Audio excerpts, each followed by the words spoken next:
சண்டிகரில் உள்ள பஞ்சாப் மாநில பாஜக தலைமை அலுவலகம் மீது நடத்தப்பட்ட கையெறி குண்டு தாக்குதலின் பின்னணியில் ஐஎஸ்ஐ அமைப்பு இருக்கலாம் என்று சந்தேகம் எழுந்துள்ளது.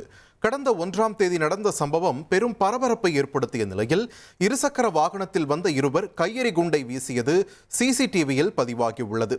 இந்த தாக்குதலுக்கு தடை செய்யப்பட்ட பாபர் கல்சா இன்டர்நேஷனல் அமைப்பைச் சேர்ந்த ஒருவர் சமூக வலைதளத்தில் பொறுப்பேற்றுள்ளார்.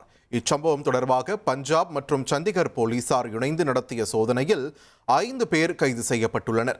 அவர்களிடமிருந்து கையெறி குண்டு, துப்பாக்கி உள்ளிட்ட ஆயுதங்கள் பறிமுதல் செய்யப்பட்டுள்ளன. முதற்கட்ட விசாரணையில் ஐஎஸ்ஐ தொடர்பு இருக்கலாம் என்ற சந்தேகம் எழுந்துள்ளது. முக்கிய குற்றவாளிகளை பிடிக்க தீவிர தேடுதல் நடைபெற்று வருகிறது. 1,27,00,000 மனங்களை வென்ற தந்தி டிவி யூடியூப் சேனல். தவிர்க்க முடியாத தம்ப்நெயில்ஸ், கலக்கலான கான்டென்ட்ஸ். நீங்களும் இந்த குடும்பத்தில் இணைய இப்பவே சப்ஸ்கிரைப் பண்ணுங்க. அசுரபலம் கொண்ட எங்கள் டிஜிட்டல் கரங்களில் உங்கள் விளம்பரங்களை சேர்க்க வாட்ஸ்அப் பண்ணுங்க.